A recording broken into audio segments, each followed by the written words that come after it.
Wah, rame juga ya yang jualan takjil. Banyak makanan manis. Enak banget kelihatannya. Aku mau borong ah.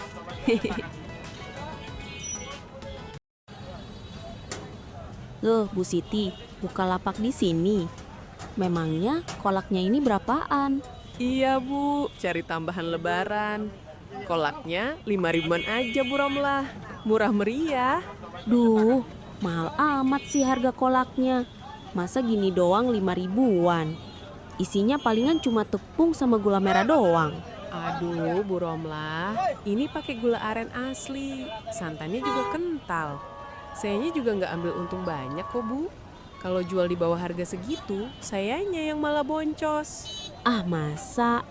Ini loh biji salaknya kecil-kecil begini. Kayak kelereng kurang gizi.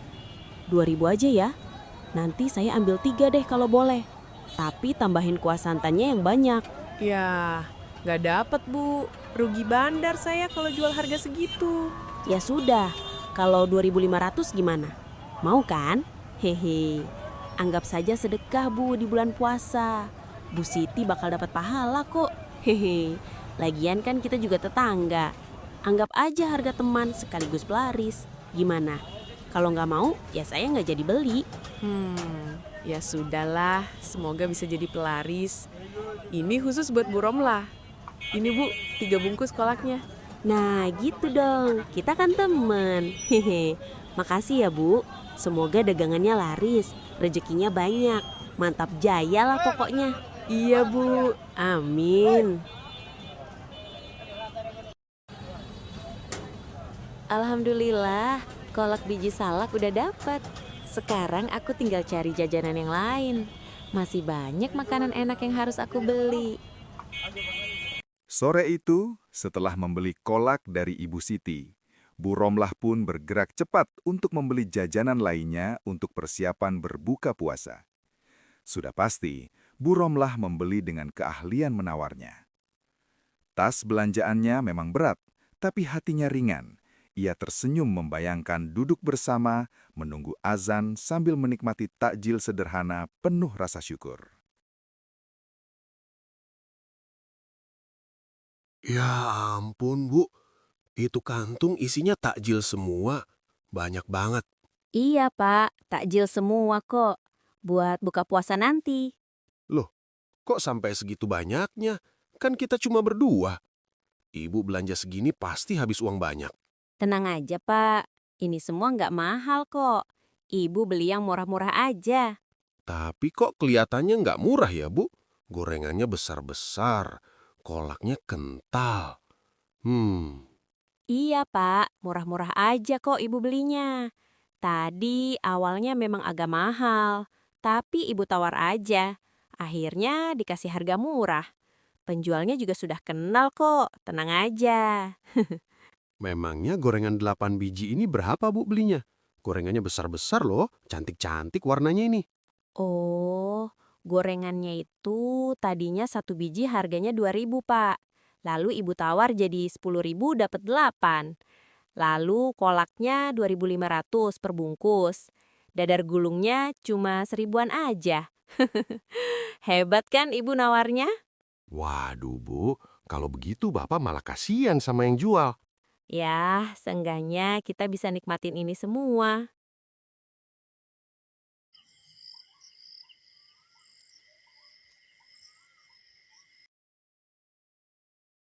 Ramai banget ya yang beli takjil tadi. Sampai banyak yang antri panjang. Berarti memang banyak orang-orang yang gak sempat bikin sendiri di rumah. Apa aku juga harus coba jualan ya? Tapi jualan apa ya kira-kira? Kalau gorengan sudah banyak yang jual. Kolak juga hampir di setiap sudut ada. Es campur bagus kali ya. Pilih buah yang warna-warni biar kelihatan cantik dan segar dilihat. Modalnya juga nggak besar-besar banget. Buahnya bisa beli sedikit-sedikit dulu. Lalu beli sirup merah, susu kental manis, sama es batu. Kayaknya anak-anak sampai orang tua pasti suka. Kalau aku jual es campur di depan rumah, pakai meja kecil, pasti laku deh. Lumayan buat tambahan uang lebaran. Siapa tahu dari takjil kecil-kecilan bisa jadi rezeki besar.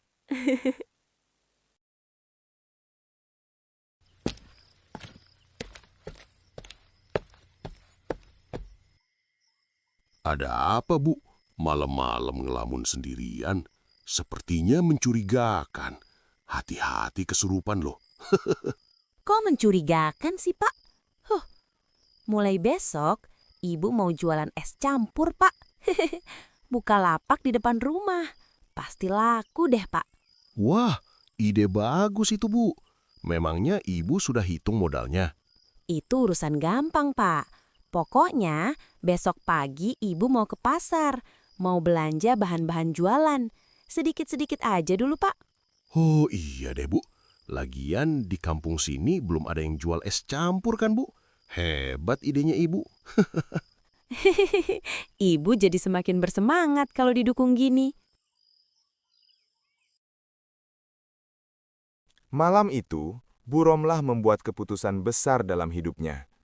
Ide jualan es campur itu bukan lagi sekadar angan-angan, tetapi sudah mantap di hatinya.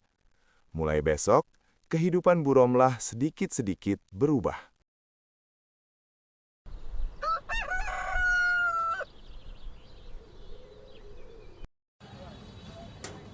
Duh, aku mau belanja apa dulu ya? Apa aku cari buah dulu aja kali ya? Cari yang murah meriah aja biar aku bisa untung maksimal.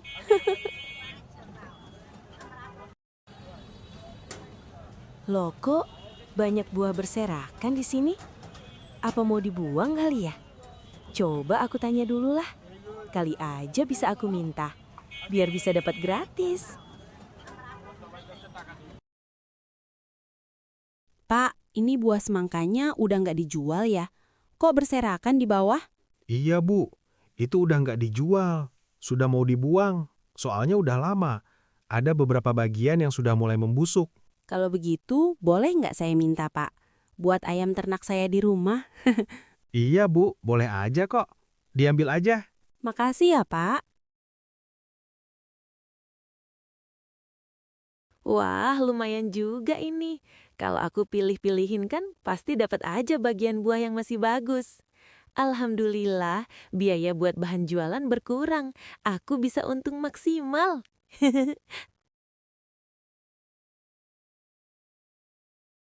Wah, aku sudah dapat buah-buahan secara gratis.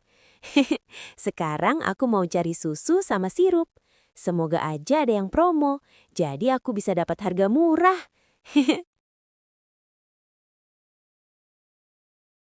Bu, ada susu kental manis sama sirup yang promo nggak? Yang promo nggak ada, Bu.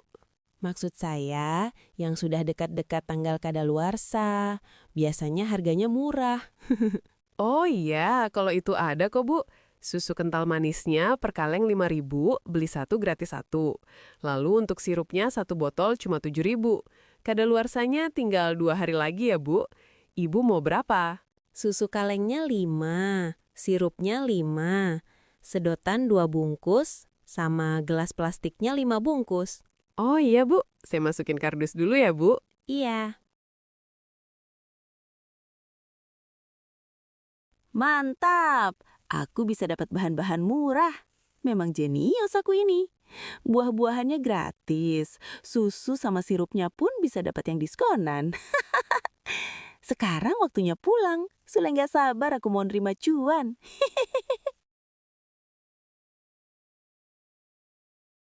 Pagi itu, setelah selesai memungut beberapa buah yang dirasa masih bagus dari lapak-lapak pasar, Bu Romlah bergegas melangkah pulang.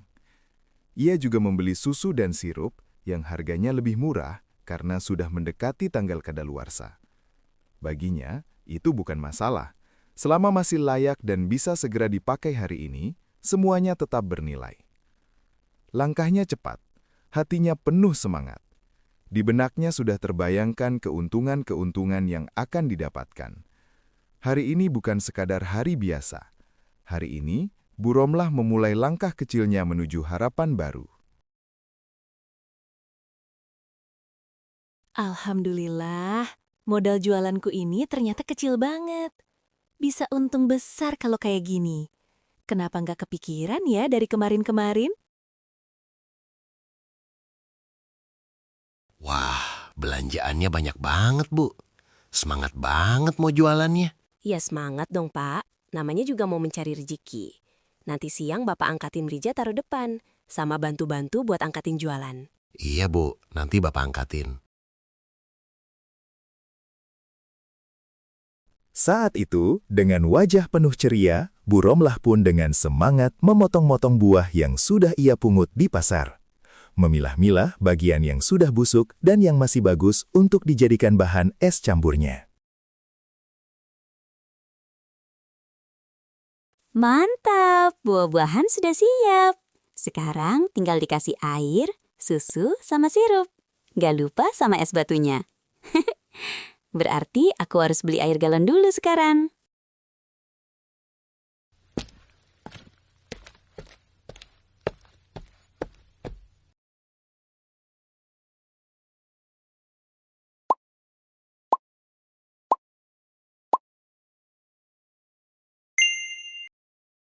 Daripada aku harus keluar uang 5.000 buat beli air galon. Lebih baik aku pakai air drum aja, biar nggak nambah-nambahin pengeluaran juga. Air di drum dikasih sirup sama susu kan enak juga rasanya. Nggak bakal ada yang tahu kok. Yang penting aku bisa untung maksimal. Aku ini memang benar-benar jenius.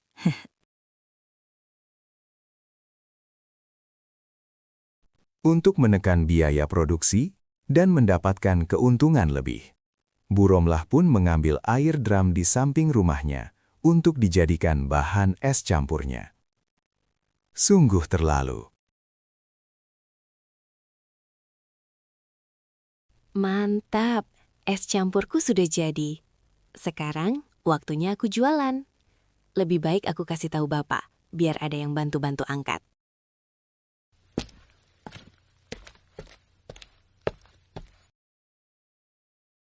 Pak, tolong angkatin mejanya dong. Ibu sudah mau siap-siap jualan ini. Loh, Bu. Ini kan masih jam 11. Bukanya kan juga masih lama. Siapa yang mau beli takjil jam segini, Bu? Ada-ada aja. Lebih cepat lebih baik, Pak. Namanya juga mencari rejeki. Pasti ada aja yang beli. Buka puasa masih lama, Bu. Ini Ibu kepagian jualnya. Loh, Bapak ini gimana sih? Ibu ini kan jual es campur. Bukan buat yang puasa aja. Tapi yang nggak puasa juga boleh beli kok. Hehehe. Waduh, Bu. Nanti Ibu malah dianggap mengganggu yang berpuasa kalau buka sekarang. Bapak khawatir, Bu, kalau nanti dapat teguran dari Pak RT. Nggak enak juga kan sama tetangga? Alah, Bapak tenang aja. Semua biar Ibu yang ngurus. Nggak usah sok-sokan khawatir gitu. Bapak tolong angkatin meja aja, biar Ibu bisa cepet jualan. Duh, ya udah deh kalau Ibu maksa. Pokoknya Bapak nggak ikut-ikutan kalau Ibu ditegur sama Pak RT atau tetangga nanti. Yang penting Bapak sudah nasehatin Ibu. Gampang, Pak. Tenang aja. Aman kok. Hehehe. Setelah terjadinya perdebatan kecil itu, akhirnya saat itu juga Bu Romlah membuka lapak dagangannya di depan rumah. Target pasarnya bukan hanya orang yang berpuasa, melainkan tetangga yang kebetulan berhalangan berpuasa. Mantap, lapak es campurku sudah siap. Masa sih nggak laku? Kan pas banget suasananya. Panas terik ini memang enaknya minum es campur. Tapi tadi Bapak malah bilang kepagian jualannya. Padahal kan ini memang strategi marketingku. Ilmu dadangnya Bapak memang nggak nyampe.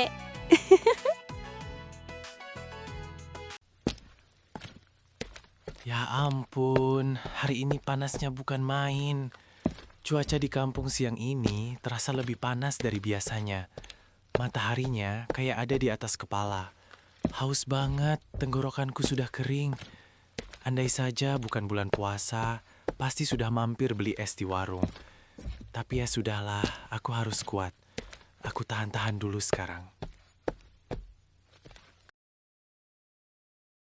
Hah? Bu Romlah jualan es campur sekarang? Kok bisa pas banget gini ya? Apa ini memang sudah takdir? Mana seger banget lagi kelihatannya. Wah, cobaan macam apa ini? Pokoknya aku harus kuat. Aku tahan kok. Aku kuat. Aku hebat. Bu, es campurnya 2 ya. Oh iya Noh, sebentar ya. Murah banget Bu, satu gelasnya 4.000. Biasanya sih 5.000 paling murah. Iya, soalnya buat orang kampung sendiri. Sekalian sedekah. Kan ini bulan puasa. Yang penting berkah. Nih esnya Noh. Makasih ya Bu.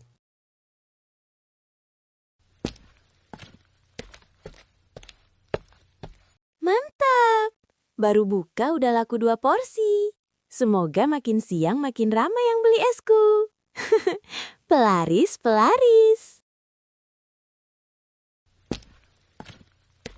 Es campur udah aku beli. Tapi mau aku minum di mana ya? Oh iya, aku minum di pos aja. Kalau siang kan jarang ada orang di sana. Mantap, udah kehausan nih akunya.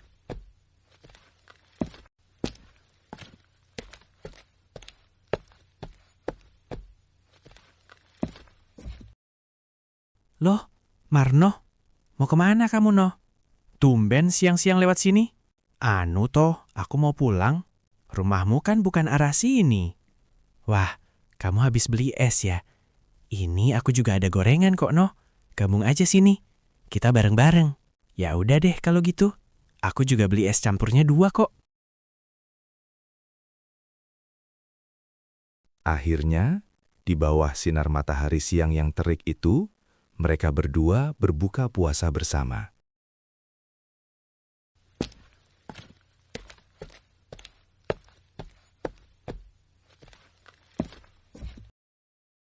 Wah, Bu Romlah sekarang jualan es campur ya? Hebat Bu Romlah. Iya Pak RT, iseng-iseng aja buat cari tambahan lebaran. Harga es campurnya cuma 4.000-an aja, Bu. Nggak kemurahan apa? Iya Pak, 4.000-an aja. Soalnya saya juga sekalian sedekah. Nggak apa-apa, saya untung tipis. Yang penting bisa berkah buat orang-orang di kampung ini. Bagus kalau gitu, Bu. Saya beli 5 ya, Bu. Iya Pak RT, sebentar ya. Sore itu, lapak es campur Bu Romlah pun didatangi warga. Mereka berbondong-bondong membeli es campur racikan Bu Romlah yang terlihat sangat menyegarkan. Tanpa mereka ketahui apa sebenarnya bahan-bahan dari es campur itu.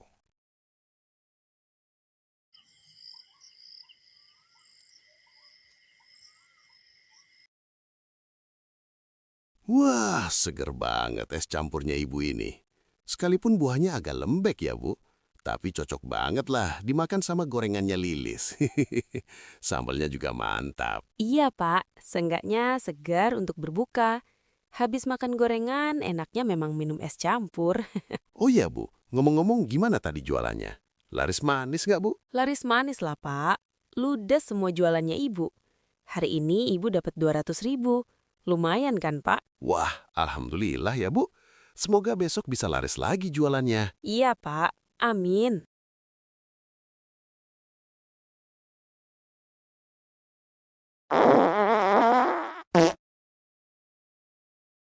Dah, Bapak nggak tarawih dulu ya? Perut Bapak mules-mules nih dari tadi. Udah 3 kali mencret-mencret. Ibu juga kok Pak. Kenapa ya kok tiba-tiba gini? Mungkin karena kita makan gorengan dan sambalnya si Lilis ya Pak? Nggak benar tuh si Lilis jualannya. Aku nggak mau lagi beli di tempatnya Lilis. Nggak bersih jualannya. Duh, mau nyari untung kok gini amat ya si Lilis. Nggak berkah. Duh, Bu. Kenapa ibu nyalahin Lilis? Kalau memang karena gorengannya Lilis, pasti mulai kemarin-kemarin kita sudah sakit perut. Nggak baru malam ini. Ya ulah siapa lagi kan Pak? Sudah jelas itu. Kan kita memang cuma makan gorengannya Lilis Pak. Bukannya Bapak mau mencurigai ibu, tapi kan kita juga minum es campur buatan ibu. Ibu bikinnya gimana? Maaf Pak. Mungkin bisa jadi juga karena es campurnya Ibu. Sebenarnya buah-buahannya itu Ibu pungut di lantai pasar. Ibu pilihin bagian yang masih bagus sama sudah busuk. Susu kental manis sama sirupnya juga ibu beli yang sudah mepet tanggal kedaluarsanya. Airnya juga pakai air yang di drum depan. Maaf ya Pak, ibu nggak tahu kalau kejadiannya bakal kayak gini. Ya ampun, Bu. Itu yang bikin kita sakit perut begini. Bukan gorengannya Lilis. Kemungkinan orang-orang yang beli es ibu juga mengalami hal yang sama. Aduh, Bu. Gawat ini. Gimana kalau orang-orang pada sadar dan tahu? Nanti ibu bisa dilabrak orang-orang. Maaf Pak, ibu cuma mau untung lebih. Ibu kira juga masih aman-aman aja, tapi malah jadi begini. Ya sudah, Bu. Mulai besok ibu nggak usah jualan lagi. Malah bikin penyakit. Nanti malah makan korban. Bapak nggak mau kalau rumah kita didemo sama warga karena es campurnya ibu. Iya Pak, maaf. Ibu janji besok nggak jualan lagi. Sejak malam itu, Bu Romlah benar-benar belajar dari kesalahannya. Ia sadar, mencari untung dengan cara yang tidak jujur hanya akan membawa penyesalan. Es campur yang seharusnya menyegarkan justru mendatangkan sakit dan rasa bersalah. Bu Romlah akhirnya mengerti, dalam berjualan bukan hanya soal modal kecil dan keuntungan besar. Yang paling utama adalah kejujuran dan tanggung jawab. Karena rezeki yang baik datang dari niat yang baik, dan dagangan yang berkah lahir dari hati yang bersih. Lebih baik untung sedikit tapi tenang, daripada untung banyak tapi merugikan orang lain. Berjualan dengan jujur memang mungkin tidak selalu cepat kaya, tapi itulah jalan yang membawa kepercayaan, keberkahan, dan ketenangan hidup.